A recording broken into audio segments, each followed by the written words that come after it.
Friends, ఈ చిన్న పప్పీని గుర్తుపట్టారండి? ఒక మదర్ డాగ్ ఉంది. ఆ మదర్ డాగ్ ఓన్లీ 1 బేబీనే డెలివరీ అయింది. చాలా డేస్ తర్వాత ఆల్మోస్ట్ 1 మంత్, 1.5 మంత్ తర్వాత బయటికి తీసుకొచ్చింది. చాలా క్యూట్గా ఉంది బేబీ. దాని హెయిర్ కూడా చాలా బాగుంది, సిల్కీగా అని చెప్పేసి నేను ఇంతకుముందు వీడియోస్లో పరిచయం చేశాను ఈ పప్పీని, వీళ్ళ మదర్ని కూడా. సో ఒక 2-3 డేస్ నుండి ఈ పప్పీ నాకు కనిపించట్లేదండి. అంటే యూజువల్గా నేను ఫుడ్ ఇవ్వడానికి వెళ్తున్నాను, కానీ ఈ చిన్న పప్పీ నాకు కనిపించట్లేదండి. ఇవాళ నేను వెళ్ళేసరికి అక్కడ ఉన్న డాగ్స్ వాళ్ళందరికీ ఒక 2-3 ప్లేసెస్లో ఫుడ్ ఇస్తానండి నేను. ఆ ఏరియాలో ఉన్న డాగ్స్ కంటే అన్నీ కొట్టుకుంటాయి అని చెప్పేసి 3 ప్లేట్స్ పెట్టి 4 ప్లేట్స్ పెట్టి అలా పెడతా ఉంటాను అనమాట. సో అలా అక్కడ ఉన్న డాగ్స్ వాళ్ళకి పెట్టేటప్పుడు ఈ పప్పీ నేను ఎటు వెళ్తే అటే వస్తుందండి. ఫుడ్ తినట్లేదు, నేను ఎటు వెళ్తే అటే వస్తుంది. అసలు చాలా సంథింగ్ ఏదో నాతో ఎప్పుడూ అసలు నా దగ్గరకు రాదు. ఈరోజు మాత్రం అసలు నన్ను వదలట్లేదు. నా వెనకాల వస్తూనే తిరుగుతూనే ఉంది. నాకేం అర్థం కాలేదు, ఎందుకు ఇది నా వెనకాలే తిరుగుతుంది అనేసి అనుకొని నేను పర్టిక్యులర్గా చూశానండి.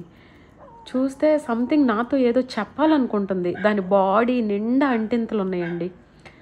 ఆ ఊరి చివర కంపలు ఉంటాయి, బాగా పొలాలు కంపలు. ఆ కంపల్లోకి ఎక్కడికో వెళ్ళినట్టుంది. బాడీ నిండా అంటింతలేనండి, ఎంత భయంకరంగా ఉన్నాయో. అందుకు దాన్ని ఆ అంటింతల పెయిన్ నుండి, ఆ ఇచ్చింగ్ నుండి తీసేయాలని మేబీ నాకు చెప్పాలనుకుంటుందో మరేంటో నా వెనకే తిరుగుతుంది.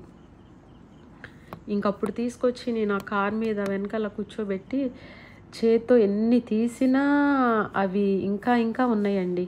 అసలు క్లియర్ అవ్వట్లేదు. ఇంకప్పుడు నా దగ్గర కోంబు ఉంటే దాన్ని పెట్టి అంటింతలన్నింటినీ తీసేసాను. నిజంగా ఫ్రెండ్స్, మీరు చూడలేదు కానీ దానికి ఆ పప్పీకి అంటుకున్న అంటింతలు తీసేటప్పుడు ఎంత హాయిగా తీయించుకుంటుందోనండి. నిజంగా అంటింతలు దాని బాడీ మీద ఎక్కడైతే అంటుకున్నాయో ఆ ప్లేస్ మొత్తం ఒక వైట్ స్పాట్ లాగా పడిపోయింది. అంటే అంటింతలకున్న నూగు అనుకుంటుంది. పాపం చాలా అది గీకుంటుంది అనమాట, అది ఆ ఇచ్చింగ్ కోసం. చాలా అంటే చాలా బాధ అనిపించింది ఫ్రెండ్స్ నాకు.